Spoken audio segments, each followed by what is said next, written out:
Donc la vérité sur soi-même, elle est souvent empreinte par la vision que nos parents ont de nous-mêmes, par ce que les gens peuvent dire de nous, par quelquefois on zappe l'approche d'une partie de nous-mêmes, qui fait que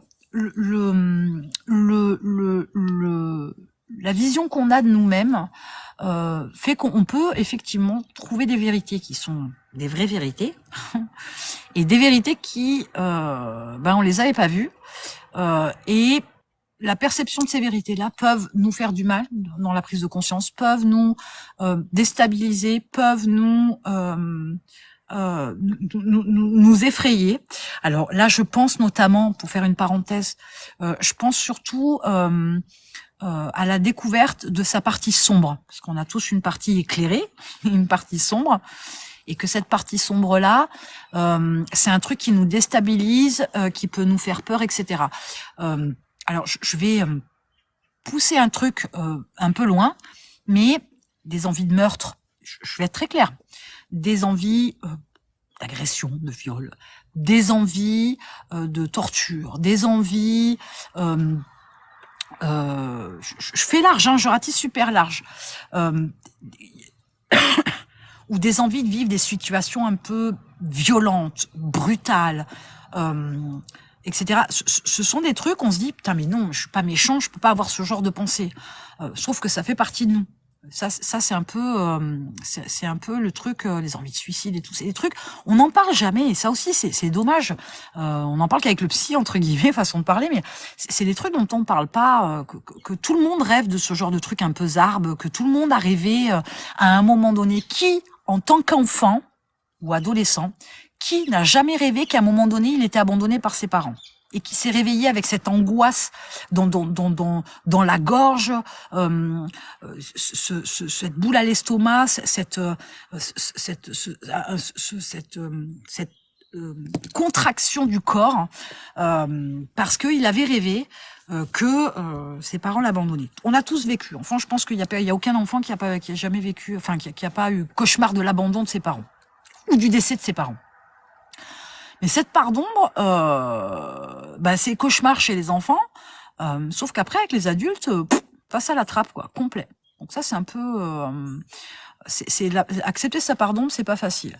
Et puis, je dis, il y a peut-être des choses aussi... Enfin, il y a des choses, il y a peut-être... Non, il y a des choses dont on se rend compte en disant, putain, ah ouais, mais là, j'ai toujours fonctionné comme ça, et en fait, je suis méchant. En fait, je suis tordu. En fait, je suis ça. Sauf que les mots qu'on emploie pour définir le truc qu'on n'avait pas vu chez soi, voilà, méchant, tordu.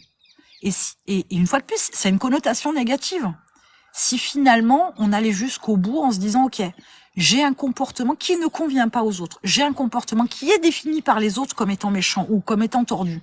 Mais c'est pas pour autant qu'on l'est à proprement parler. C'est juste un mot avec sa définition qu'on a calé dessus. Mais c'est aussi ce qui nous fait du mal, parce que se définir comme méchant ou tordu, c'est se définir mal. Même une blessure qui crée un sentiment de vengeance. Ouais, c'est ça. Mais des blessures, on en a watt milliards, on en a toute notre vie. Moi, ça me fait marrer quand les gens me disent, ouais, j'ai travaillé mes blessures, c'est terminé, j'ai fait, je sais pas, moi par exemple, j'ai fait le travail sur mes blessures d'enfants, d'adolescents, machin, de vie, de trucs. Aïe, j'ai plus rien à régler. Mais c'est pas vrai. Quand on en a une de blessure qui se ferme, on vit un truc qui fait que ça la réactive, entre guillemets. Donc, une blessure, elle est jamais... on l'a jamais réglée. Avec mes clients, j'aime bien des images pour essayer de faire comprendre aux gens. J'ai une image que j'aime bien. Je leur dis, moi, à mes clients en coaching, et voilà, ce que je vais faire, c'est que je vais mettre le doigt là où ça fait mal, dans la plaie qui est encore sanguignolente, et je vais secouer méga fort, à un tel point qu'à un moment donné, la douleur sera tellement intense que la seule solution qui restera, ce sera d'éjecter mon doigt de la plaie et de cicatriser la plaie pour que plus jamais j'ai à mettre le doigt dedans. Eh bien, en fait, je pense que les blessures qu'on a ne sont jamais des blessures qu'on cicatrise vraiment. Je pense que oui, on a la peau qui se recolle, si je prends l'image de la cicatrice. Oui, on a la petite croûte. Oui, on a la petite croûte qui s'en va. Mais la sensibilité, la finesse de la peau au niveau de la cicatrice est telle qu'à un moment donné, si on tire trop sur la peau, la cicatrice, elle se réouvre. Voilà. Alors, ouais, tournevis, vous dites une vraie blessure. Pour moi, une blessure, elle est toujours vraie sur le principe. Il y a des grosses blessures et il y a des petites blessures, mais une blessure reste une blessure pour moi. Là où les gens pensent que potentiellement ils ont une blessure qui leur fait moins mal, qui n'est pas encore guérie. Eux, ils pensent qu'ils l'ont guérie, mais parce qu'elle fait moins mal, ils pensent qu'ils l'ont guérie, mais ce qui n'est pas le cas. Ça impacte toute notre vie et même son business. Et ça, c'est un truc que les gens ils veulent pas entendre. Si on n'est pas net avec soi-même, ça a des répercussions sur son business accessoirement. Mais une blessure, voilà. Après, ouais, j'entends le fait de pas, d'avoir un regard sincère sur soi-même, de pas se voiler la face, etc. Je pense quand même qu'il y a plein de choses sur lesquelles même si on pense qu'on est très honnête avec soi-même, je pense qu'il y a des trucs, on se ment quand même. Ça nous arrange. Une vraie blessure n'est jamais totalement blessée. Ouais, la guérison est quelque chose d'un petit peu illusoire. Il y a je sais plus, ça me reviendra peut-être. J'avais vu une fois ça m'avait marqué un ou une coach, je me souviens plus. Enfin, l'idée c'était que elle représentait cette personne-là. Elle expliquait qu'on était des feuilles de papier et que lorsque quelqu'un nous faisait du mal, c'est comme si la feuille de papier était froissée. Sauf que on peut nous faire du bien derrière et après on va redéplier la feuille de papier. Et elle va être moins en boule, elle va retrouver un petit peu sa forme originelle, plate. Mais le problème, c'est qu'on l'aura plus jamais lisse. Parce que les blessures ont laissé des plis, concaves ou machin, voilà. De l'autre mot, concave et je sais plus quoi, l'autre, son opposé. Les blessures ont laissé des traces sur la feuille. La feuille, on a beau la remettre à plat et passer ses mains comme ça, appuyées pour atténuer les plis, les traces des plis sont toujours là. Donc je pense qu'on n'a pas vraiment de guérison à proprement parler. Voilà, c'est toujours la trahison et la blessure la plus intense que j'ai vécue au-delà de la perte des proches. Alors, vous estimez que c'est celle qui est la plus intense, ok pour vous, par rapport à ce que vous avez vécu. Est-ce que vous estimez aujourd'hui, là maintenant, là tout de suite, puisqu'on échange, est-ce que vous estimez qu'aujourd'hui, cette blessure-là, elle est guérie pour vous?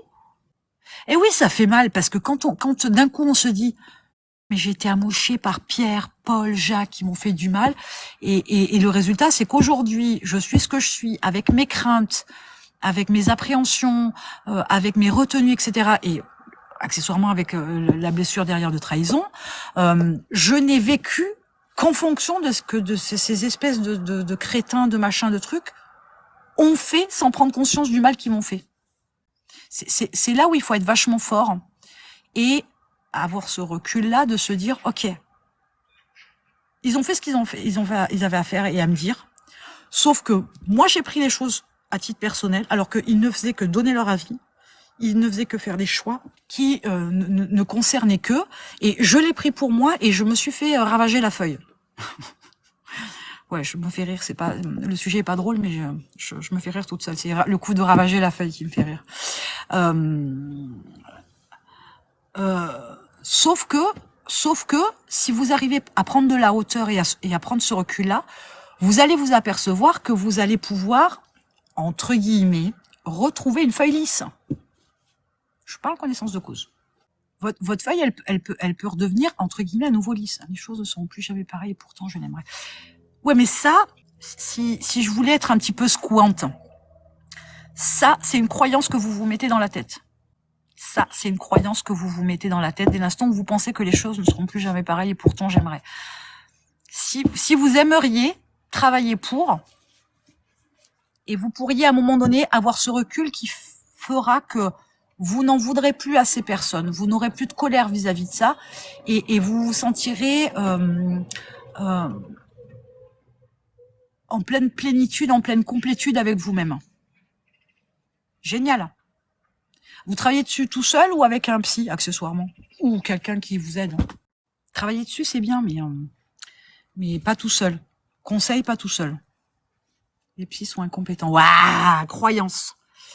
Les psys sont incompétents tant qu'on n'a pas rencontré le bon psy. Le jour où vous rencontrez le bon psy, la donne, elle change. Là aussi, il y a une croyance. Le problème, c'est que les gens pensent que les psys sont des personnes qui vous posent des questions, qui vous aident à réfléchir, qui vous apportent des réponses. Un psy, c'est pas son job. Un psy, c'est le mec ou la nana qui parle pas des masses. C'est quelqu'un qui est neutre, sans parti pris, sans position, et qui doit vous mettre dans un environnement où vous avez la possibilité de tout dire, même les choses les plus salaces, même les choses les plus noires, les plus sombres, sans vous sentir ni jugé, ni blâmé, ni quoi que ce soit, pour que ça sorte. La seule chose que je peux vous dire, c'est qu'en fait, toutes les réponses, on les a en soi, sauf qu'on n'ose pas se les avouer. Ça, c'est une chose évidente. Mais ça, c'est quand on le sait et qu'on l'a vécu, qu'on sait comment travailler sur soi-même solo. Sinon, il est nécessaire d'avoir quelqu'un avec qui échanger. Je dois faire un vrai changement pour pouvoir guérir. Un changement qui va me faire mal. Après, ce sera un kiff. Non, mais c'est là où la réflexion, elle doit être switchée. Ce qui est passé est passé. Ce qui est passé, vous l'avez entendu milliards de fois. Ce qui est passé, on peut pas le changer. En entrepreneuriat, c'est la même approche. Je suis désolée, j'en reparle, mais le truc, c'est que il y a ce qu'on appelle les éléments extérieurs non contrôlables. Alors, je vais aller plus loin. Il y a, alors, je ne rentre pas dans la partie religieuse, qu'on soit très très clair sur le sujet. Dans les films américains, notamment, alors c'est pas anodin. Dans les films américains, vous savez, quand il y a les réunions d'alcooliques anonymes, de drogués anonymes, etc.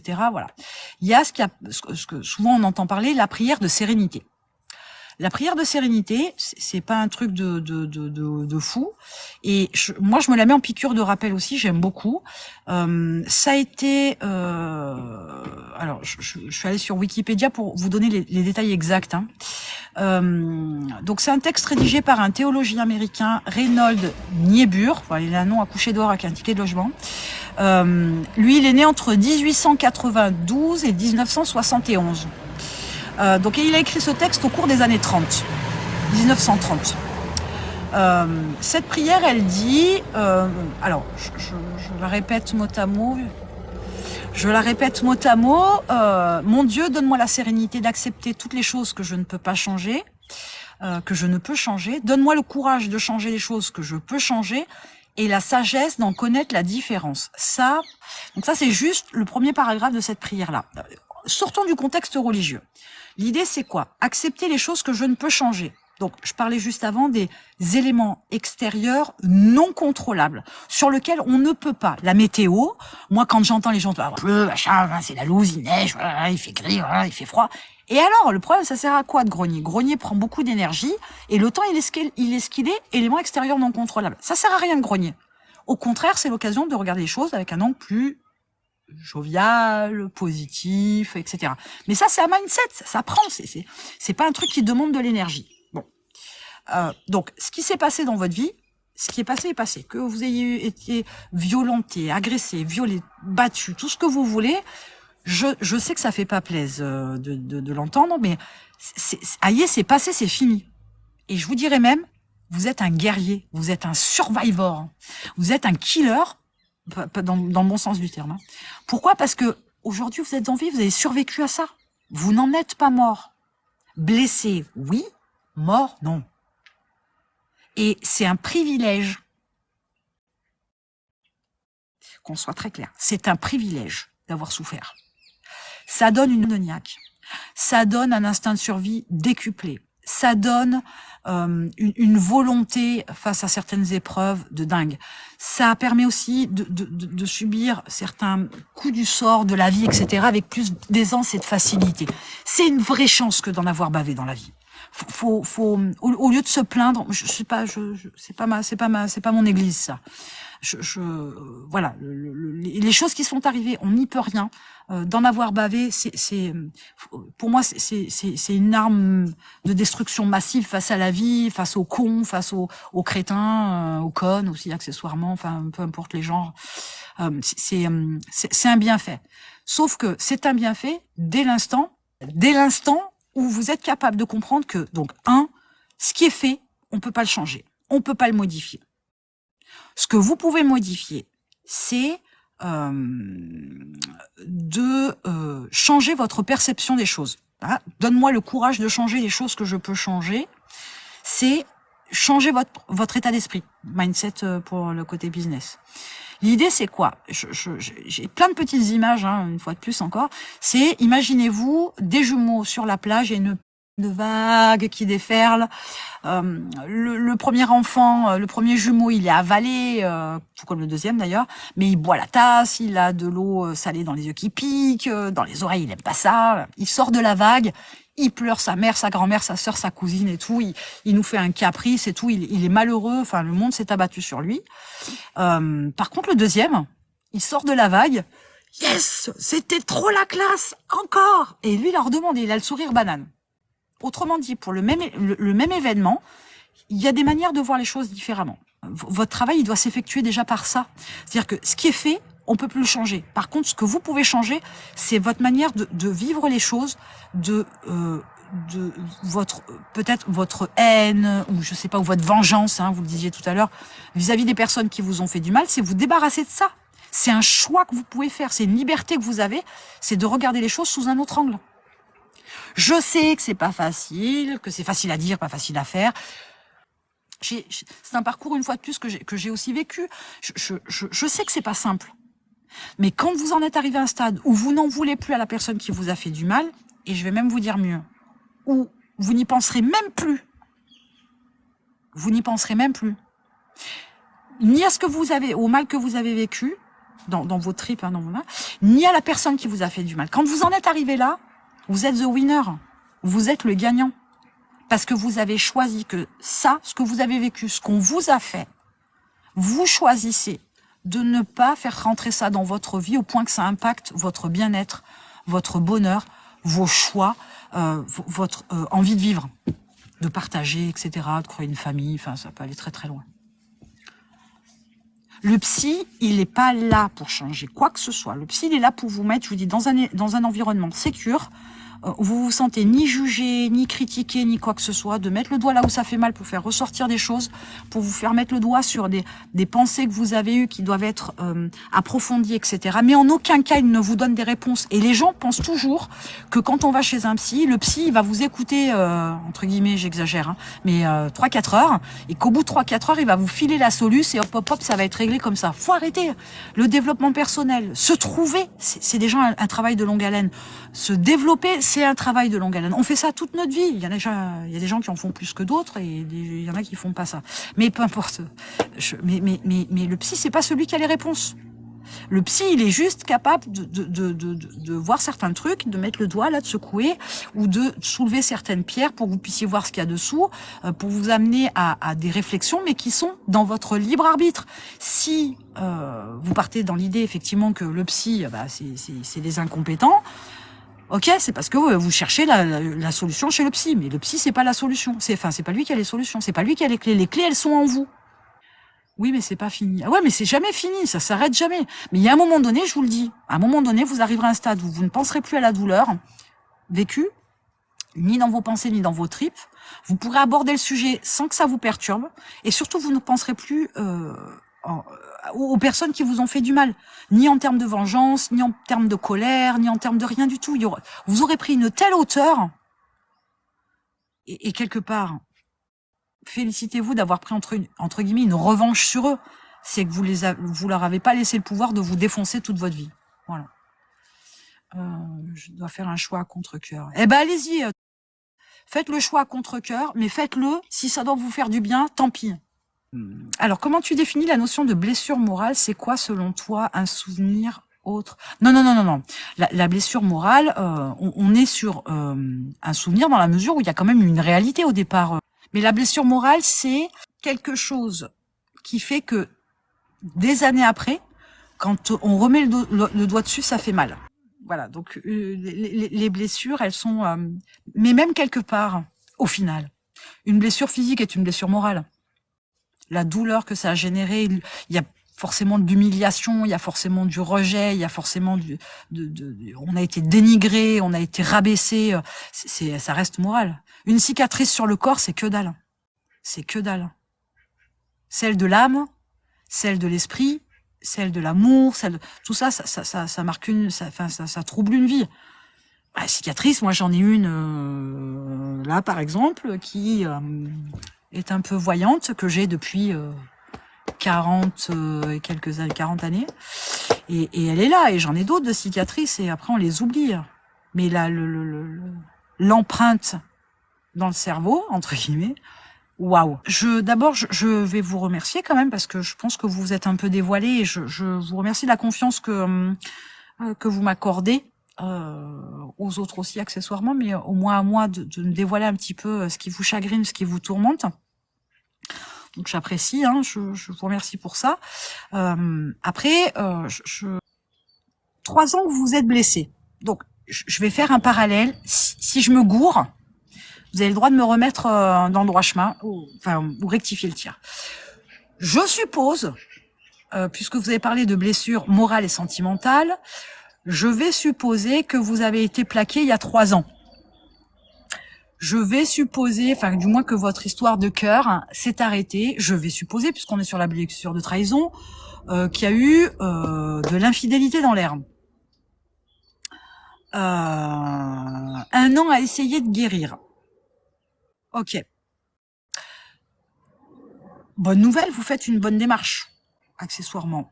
Mauvaise nouvelle, vous êtes encore trop dans l'émotionnel. Prenez du recul. Alors, je sais bien que c'est facile à dire et pas facile à faire. J'entends bien. Mais quelquefois, quand ça vient de quelqu'un qu'on connaît pas, quelquefois, quand c'est un peu brut de décoffrage dans sa tête, des fois, il y a des tilts, et j'espère que ça vous fera tilt. Il n'y a pas d'arrangement possible. On dégage. Ou on l'a fait dégager. Faut être radical. Ça vous a fait du mal, et on se guérit pas avec notre bourreau. On a vu ça où? Quand ça passe pas, on ne vit pas avec son bourreau, et on peut pas guérir quand il y a le bourreau est à côté, c'est pas possible. Comme ça doit entretenir la colère, c'est un truc de ouf. Voilà, tout ce qu'on fait, tous nos choix qu'on a, toutes nos libertés, il y a la responsabilisation, et il faut accepter aussi quand on dérape ou pas, peu importe le choix qu'on fait, il y a des conséquences, faut les assumer. On peut apprendre le pardon. Alors, d'abord, on n'oublie pas. Ça, c'est une certitude. Les choses qui sont passées, on a une mémoire, on est des humains, on n'oublie pas, je valide. On n'oublie pas. Ça, c'est une certitude, voilà. Après, le pardon, je suis un peu en demi-teinte. Le pardon, c'est un peu le truc chez les chrétiens, et dans d'autres religions, sûrement, je les connais pas toutes, et je les ai pas toutes approfondies, c'est pas le but. Pardonner, c'est bien, ça, c'est politiquement correct. Pardonner, c'est bien, on l'entend à tour de bras. Oui, mais pardonne-lui, c'est pas de sa faute. Comment ça, c'est pas de sa faute? On n'est pas déconner. Voilà, le coup du pardon. Donc le pardon, voilà, le côté un peu politiquement correct me dérange un peu. Moi, je crois que dans le truc, on n'oublie pas. On n'oublie pas les gens qui nous ont fait du mal. On n'oublie pas la douleur qu'ils nous ont fait. Par contre, ce qu'on peut faire, c'est le fait qu'on arrive à prendre une telle hauteur qu'on se détache complètement, émotionnellement et en termes de pensée, de ce qu'on a vécu et de qui nous l'a fait. Quelle valeur vous vous accordez pour accepter qu'elle ne soit pas honnête, et vous mettre dans une position où vous attendez qu'elle vous demande pardon. Mais elle est tellement petite à côté de vous que allez, un peu comme les petits moustiques, comme ça là. Faut pas attendre quoi que ce soit. Elle nie, elle ne demande même pas pardon, faut pas attendre quoi que ce soit si elle est pas honnête. Le pardon pour se reconstruire. Le mot pardon me dérange. Moi, je l'utilise pour que les gens comprennent.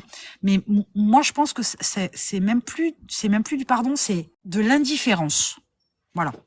Quand on arrive à ne plus souffrir de ce que une personne nous a fait, quand on arrive dans sa tête à être super à l'aise, à ne plus lui en vouloir, à ne plus être en colère quand on en parle, etc., on est à un tel niveau de distance, de sagesse, de hauteur, c'est pas de l'indifférence, pardon, de l'indifférence, que là on est balèze. Mais le pardon, ce serait un peu accepter que l'autre puisse avoir fait une erreur et que c'était presque normal. Et c'est là où je suis pas d'accord. Dans la notion de pardon, il y a un truc qui me chagrine, qui me va moyen, vraiment. Vraiment, vraiment, vraiment, vraiment. Voilà, il y a un côté politiquement correct. C'est bien de pardonner, tout ça fait prendre de la hauteur. Ouais. C'est d'être capable d'être plus grand que celui qui vous a fait du mal et de la douleur que vous avez eue. Et c'est pas facile. Et c'est pas facile, Amrin, du tout, du tout, du tout, du tout, du tout, du tout. Elle est dans le déni. Bah, laissez-la dans le déni. Si elle a pas sa paire de coucougnettes à poser sur la table en disant ouais j'assume, j'ai fait ça, j'ai fait la démarche, eh ben c'est pas grave, c'est que c'est une petite chose et un petit morceau et petite fourmi là, dégage. Elle est même pas désolée sincèrement, bien sûr que non. Mais n'attendez rien d'elle, hein. N'attendez rien d'elle, hein. Sur le coup, n'attendez rien d'elle, hein. Mais c'est peut-être là où est votre problème. Je pars en brioche. C'est que vous attendez qu'elle reconnaisse la douleur que vous avez vécue grâce à son faux pas, qu'elle ne reconnaît pas. Mais ça n'arrivera jamais. Parce que vous demander pardon, ce serait justement reconnaître le dérapage. Ce qui n'est pas le cas puisque elle est en plein déni apparemment. Elle est même pas désolée, sincèrement. Ben non, elle peut pas l'être. Je travaille sur l'indifférence. Alors, ouais, mais du coup, l'indifférence, ce n'est que le résultat du travail qu'on fait sur soi-même en fonction de ses ressentis et de ses pensées. Ça n'empêche pas de ne pas oublier. Ah non, non, non, mais on n'oublie pas. On n'oublie pas la douleur qu'ont pu nous faire Pierre, Paul, Jacques, peu importe. On n'oublie pas qui nous a fait du mal et le mal qu'on nous a fait. On n'oublie pas. C'est pas une question d'oublier. Il n'y a jamais d'oubli. On a une mémoire. On est des humains. Même les animaux, ils ont une certaine mémoire. Hein. Quand ils repèrent une odeur et ils savent qu'il y a danger, ils y vont une fois, ils y vont pas deux fois. Voilà, il n'y a pas la réflexion chez les animaux, mais il y a quand même le principe de mémoire. On n'oublie pas. Mais le but, c'est, à un moment donné, d'avoir tellement travaillé sur soi et dans le détachement que on est dans l'indifférence. Et l'indifférence n'est que le résultat.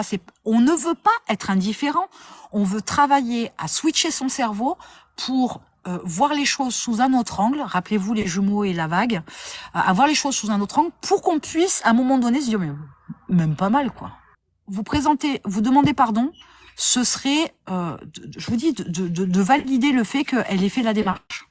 Sauf que si elle est dans le déni, elle peut pas vous demander pardon. Et si vous attendez ça, vous allez attendre longtemps. Et vous allez mourir sans avoir eu quoi que ce soit. Ce qui est fou, c'est qu'à la finale, ils se sont même pas vus. Bah, tant pis pour elle. Alors, je voudrais pas mettre la zizanie, hein, mais peut-être qu'ils se sont vus avant, peut-être qu'ils se sont vus entre-temps. Vous le savez pas, on sait pas tout dans la vie. Hein. Et je dois me séparer. Bah, séparez-vous. La vie, c'est pas vivre avec quelqu'un qui nous a fait du mal, qui nous a trahis. C'est même pas en rêve. Vous savez quoi? J'ai une bonne nouvelle. Et je vous le dis. Le meilleur est à venir. L'univers, Dieu, appelez ça comme vous voulez, vous a mis ça sur le chemin, vous allez en baver, ça va être dur, ça va être difficile, vous allez encore pleurer, et tout ce que vous voulez. Mais vous serez plus grand, plus fort, plus mature, et vous allez faire de meilleures rencontres après. C'est certain. On n'est jamais certain de rien dans la vie. Enfin, moi, je dis ça, je dis rien. Je sais que ça t'arabuste. Quitter quelqu'un, même si il nous a trompés, et il y a des sentiments, il peut y avoir des enfants, il peut y avoir des investissements, il peut y avoir des engagements de toutes parts. C'est pas le problème. Mais, une fois de plus, voilà. Ce qu'il y a de plus grand, de plus fort, de plus balèze, c'est savoir quitter quelqu'un qu'on aime. Quand on est capable de ça, le reste, ça devient du pipi de chat. C'est trop facile. Mais par contre, faut que ce soit à votre avantage, pas aussi. Hein. Faut qu'elle quand même, faut que un petit peu quand même qu'elle paie la facture, un petit peu. Alors je pense qu'elle doit quand même savoir que c'est pas passé comme une lettre à la poste. Hein. Je suis un peu tranchante. Je concède. Hein. J'espère que je vous ai pas heurté et que je vous ai pas, voilà, je vous ai pas fait du mal. Mais à un moment donné, ouais, mais à un moment donné. C'était mon côté masculin. Moi, j'ai dû être sûrement des hommes dans mes vies antérieures, mais posez vos coucougnettes là sur la table. Je sais bien que c'est pas facile, mais les femmes, elles sont capables de le faire aussi quand elles s'en vont, et vous pouvez le faire. Décidez de partir. Alors, moi, il y a une phrase que j'aime bien. Et une fois de plus, hein, n'oubliez pas que, enfin, tout ne sort pas des livres. Il y a du vécu quand même. C'est le plaisir aussi d'avoir 50 ans quand même sur le principe. Mais quitter, faire l'acte. La démarche de quitter, c'est vachement plus simple que de se faire quitter. Agir, c'est mieux que subir. C'est ce que je dis tout le temps à mes clients. Agir, c'est mieux que subir. Et quand vous avez compris ça, vous prenez votre place d'homme, entre guillemets avec un grand H, vous prenez votre place d'être humain, entre guillemets, avec le contrôle de votre vie. N'attendez pas que la situation se dégrade. N'attendez pas que ça devienne de plus en plus difficile. N'attendez pas. Ne continuez pas à vous faire souffrir. Arrêtez de faire le maso, là. Soyez un homme avec un grand H. Faut arrêter, faut prendre des décisions, faut trancher. Ça change rien de toute façon. Mais votre vie, elle sera meilleure quand vous serez sans elle. Ça va pas être simple, mais avec le temps, ça passera. Et sortez-vous de ça, vite, avant que je gueule. Avant que je m'énerve. La vie, elle est courte, pas le temps. Pas le temps de se prendre la tête comme ça avec des gens qui ne vous respectent pas. C'est une histoire, si je l'exprime en détail, vous allez voir que c'est pas commun. On s'en fout que ce soit pas commun. Le tout, c'est qu'il y a eu trahison. Le coup, c'est qu'il y a eu manque de respect. Le coup, c'est que vous êtes en souffrance. C'est tout ce que je vois.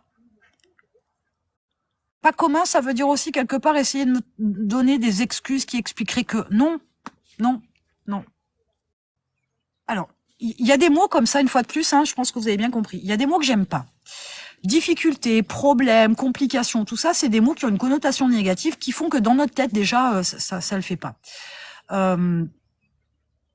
La question, ça fait quand même 1 an que vous êtes lancé, donc c'est même pas un nouveau métier, à moins que vous travaillez, à moins que ce soit fait qu'1 heure par mois. Donc du coup, ce qui est intéressant, c'est que vous me parlez de difficulté, ok. Mettez-moi des mots. Soyez précis. Difficulté, c'est comme si vous me disiez, c'est comme si vous me parliez d'eau. Ou c'est comme si vous me disiez j'ai faim. Ok, faim de quoi? Je sais pas. Voilà, difficulté, c'est trop large. Donnez-moi plus de détails si vous voulez que je puisse vous aiguiller un chouille. Ça veut dire quoi? Ça veut dire que si vous êtes long à comprendre, c'est une particularité qui vous est propre. Et il vous faut trouver une solution, hein, c'est le job de l'entrepreneur. Il vous faut trouver une solution qui vous permette d'accélérer la cadence. Si j'étais vous, ça n'engage que moi, bien évidemment. Si j'étais vous, alors, d'abord, je vous dirais, moi, il y a un outil que je kiffe à mort, mais à mort. Je fais 10 milliards de trucs avec. C'est Notion. https 2.2/3w Notion, comme la notion en français, .so. C'est un outil, la version gratuite vous suffira largement, qui est hyper malléable, hyper souple, personnalisable, etc., qui est un truc de dingue. Et je mettrai en place plusieurs espaces, enfin plusieurs pages, avec une page qui concernerait, par exemple, allez, je vais être sympa, 12 livres maxi, à raison d'1 par mois, 12 livres que vous pourriez lire sur le marketing de réseau. Alors, le premier qui me vient à l'esprit, je crois que c'est GoPro, comme bouquin. Alors, il y en a d'autres. Hein. Ce que je ferais, c'est que sur votre compte Insta ou TikTok, enfin, je préférerais Insta parce que je trouve que Insta, ça parle mieux. Essayez de trouver des gens qui sont dans la partie, dans le marketing de réseau et qui ont des comptes qui contiennent des contenus de valeur, des posts, des publications qui peuvent vous aiguiller, qui peuvent vous aider. Vous sélectionnez, je sais pas moi, allez, entre 5 et 10 comptes. En français, en anglais, comme vous voulez, c'est pas le problème.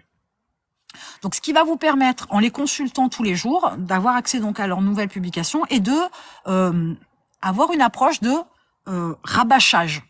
Compréhension lente, mémoire de poisson rouge, mais rabâchage, ça rentre dans le crâne à un moment donné. À force de voir toujours les mêmes trucs, ça va rentrer dans le crâne.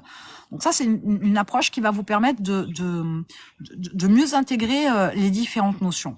Et devant l'éternel, il est temps de mettre un plan d'action en place et de faire vos tests. Parce que c'est en pratiquant qu'on devient pratiquant.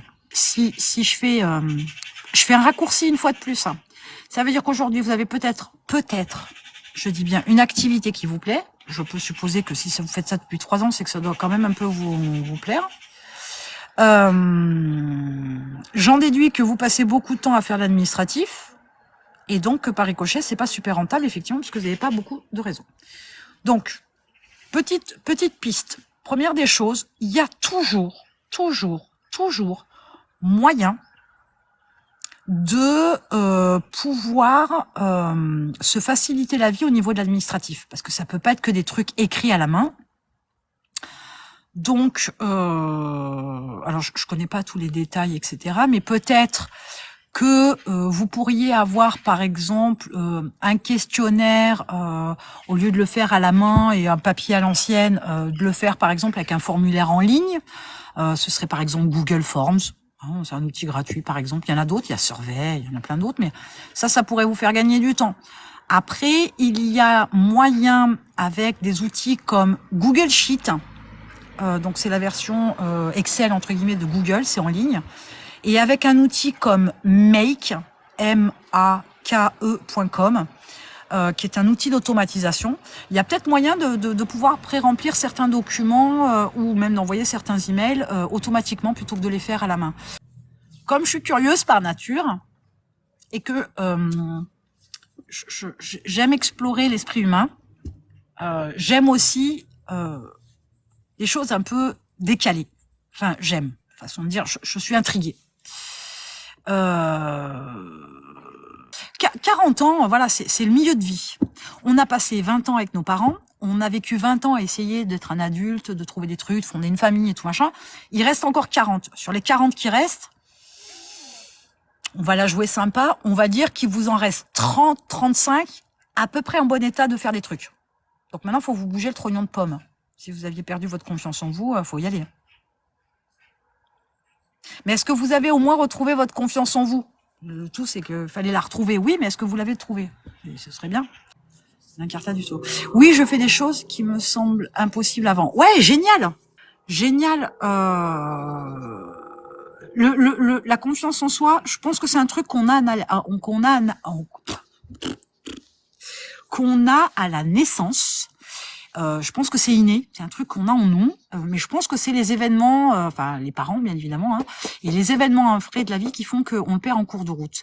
Et je pense que moi, ma définition, c'est la faculté de faire ce qu'on a envie de faire, en étant respectueux entre guillemets de certaines choses, mais c'est surtout ce qu'on a envie de faire sans se préoccuper de ce que les autres peuvent en penser. À partir de là, on s'aperçoit que si on se préoccupe pas du qu'en dira-t-on, si on s'occupe pas de ce que les autres peuvent dire de nous, en penser, etc., on est capable de faire des trucs de dingue. Et c'est pas à pas. Et l'idée, c'est d'avoir un challenge tous les jours. Conseil que je pourrais donner, c'est la confiance en soi. C'est un travail qui se fait tous les jours. Et c'est un challenge tous les jours. Et c'est prendre soin de soi. C'est savoir dire non. C'est poser ses limites face à des gens qui abusent autour de vous. C'est pas que le fait d'avoir se tenir droit, bomber le torse et regarder les yeux droit dans les yeux, hein. Les gens droit dans les yeux.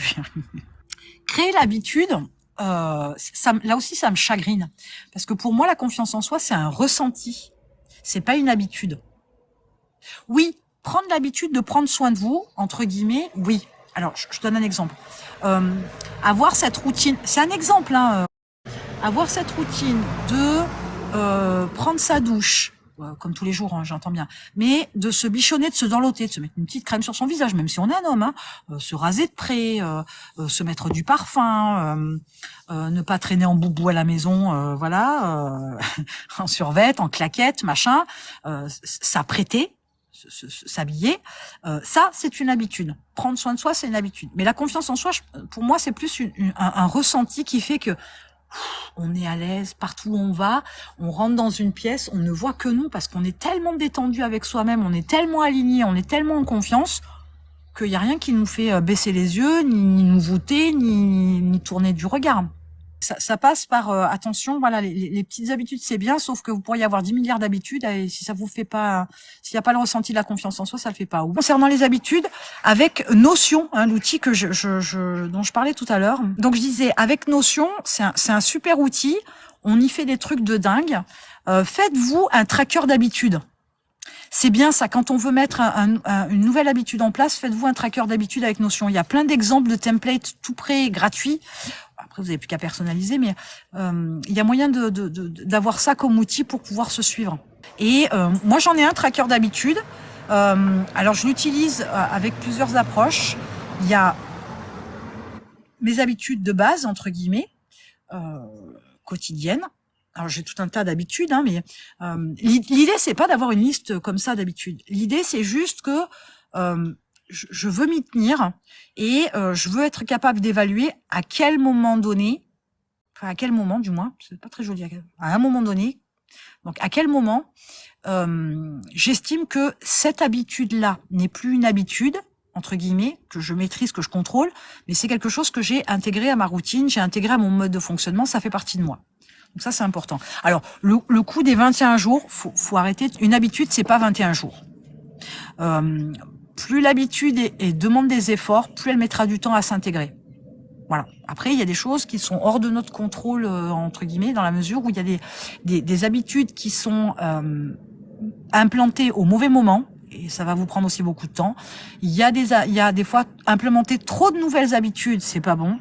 Il y a aussi implanter de nouvelles habitudes, mais pas enlever les anciennes, les mauvaises. Ça aussi, ça va perturber la durée de la mise en place d'une habitude. J'aime bien donner des petits exercices comme ça à mes clients. Pour la confiance en soi. Premier exercice, donc je le disais tout à l'heure par exemple, voilà, s'habituer à prendre soin de soi. Ça c'est important. Donc la douche, je vous dis, mais se parfumer, se raser de près, enfin je sais pas si vous vous rasez, peu importe, mais voyez l'idée, prenez soin de vous d'abord.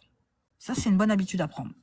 Ensuite, il y a le fait de dire à haute voix, le fait de dire bonjour à vos voisins, bonjour à la voisine, bonjour à la boulangère, bonjour au boucher, bonjour je sais pas moi, au guichetier, bonjour à qui vous voulez, mais enfin les gens avec qui vous devez être en interaction.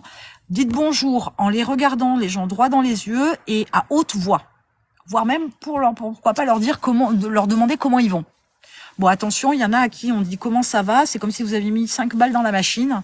Il y en a pour 3/4 d'heure, ils vont vous raconter votre life. Donc, vous ferez l'erreur une fois, vous ferez pas l'erreur 2 fois. Mais le simple fait déjà d'avoir cette assurance de dire bonjour haut et fort en regardant les gens droit dans les yeux avec le smile, ça aussi, ça fait du bien. Mais ça concourt en fait à détendre le truc, à détendre la bête, pour s'apercevoir qu'en fait, les gens, ils s'en foutent de vous. Parce qu'en fait, c'est ça, le manque de confiance en soi, c'est une mauvaise estime de soi. C'est ne pas s'accorder de valeur et c'est surtout, ça provient surtout des gens extérieurs en général au départ. Ouais, étape par étape, mais il faut vous bousculer. Hein. À l'âge que vous avez, il faut vous bousculer un chouille maintenant. Hein. S'affirmer. Oui, oui, oui. Un peu comme quand je dis non. Ouais, dire non, c'est s'affirmer. Quand on manque de confiance en soi, on a du mal à dire non. J'ai une cliente une fois qui m'a dit un truc qui m'avait marqué parce que elle estimait, elle avait, enfin, je comprends sa vision des choses, hein. Mais c'était quelqu'un de serviable, de gentil, de souriant, etc. Et elle estimait que quand elle disait non à quelqu'un, qu'elle s'excusait et qu'elle justifiait, le fait de dire non déjà au départ d'entrée, c'était être méchant et agressif. Voilà. Donc ça c'était un truc assez sympa parce que au final, on a travaillé dessus. Au final, la première fois où elle a dit non, elle m'a envoyé un texto en lui disant que ça lui avait fait trop du bien, qu'elle s'était libérée. En fait, dire non, c'est pas très compliqué. Oui, il faut que vous accélériez. Ouais, à l'âge que vous avez 42 ans, vous n'allez pas passer encore 20 ans à être dans le manque de confiance en vous. Ce serait dommage. Vous allez passer à côté de plein de trucs. Accessoirement, quand même, le métier que vous faites, ça demande une certaine confiance en soi. Donc, c'est bien aussi, ça vous fait travailler ça, mais là, faut se bousculer. Hein. Les gens, ils ont tendance à se dire... moi, j'aime bien les gens quand ils me disent des trucs du genre... Ouais, bon, d'accord, j'ai souffert, etc. Mais bon, avec le temps, ça va passer. Je sais pas vous, hein, mais le temps, ça s'achète pas, ça s'emprunte pas, ça se stocke pas, et on sait pas combien il nous reste. Donc, fis ça quand même. Donc, faut se bouger un petit peu, hein. Sinon, ça passe pas, hein. Ils vous ont pas proposé, Olivier, dans le marketing de réseau, je sais pas sur quelle marque vous êtes, etc. Je reste discrète sur ce côté-là, je vous demande rien, mais ils vous ont pas proposé des formations, ils vous ont pas proposé, je sais pas moi, des bouquins à lire, ils vous ont pas proposé d'être accompagné, j'en sais rien. Voilà, le coup de pas abandonner, c'est bien d'être persévérant. Être entêté, ça l'est pas. Être têtu, ça l'est pas, mais être persévérant, ça l'est. Après, faut avoir une vraie stratégie. Hein. Il faut avoir une vraie stratégie de com, une vraie stratégie de positionnement, une vraie stratégie de cible. Mais je pense que là, je vous apprends rien sur le principe. Accessoirement, je suppose, dites-moi si je me trompe, vous devez avoir, comme tout le monde, des points CPF. Vous devez avoir, si vous êtes en marketing de réseau, peut-être que vous avez un statut de micro-entrepreneur. Accessoirement, vous avez aussi un centre, enfin vous cotisez à la formation, donc vous avez encore un budget. Si ça vous semble un peu light, un peu léger, et si vous avez besoin de vous former, je vous dis, avec le budget que vous avez CPF et l'autre, venez me voir. J'ai des bons plans. C'est pas moi qui vous ferai la formation. Bon, après, s'il y a besoin, si vous voulez vraiment que ce soit une autre démarche, mais en général, c'est pas moi, mais puis c'est pas le but. Mais j'ai des bons plans qui permettent d'avoir vraiment des formations avec une thématique de base, mais surtout du sur-mesure. Ça, c'est un kiff. Mais faut en profiter, hein. Faut en profiter de pouvoir, voilà, de se former, c'est évident, et tous les moyens sont bons. La peur, c'est souvent aussi, une fois de plus, la traduction de l'absence de connaissances.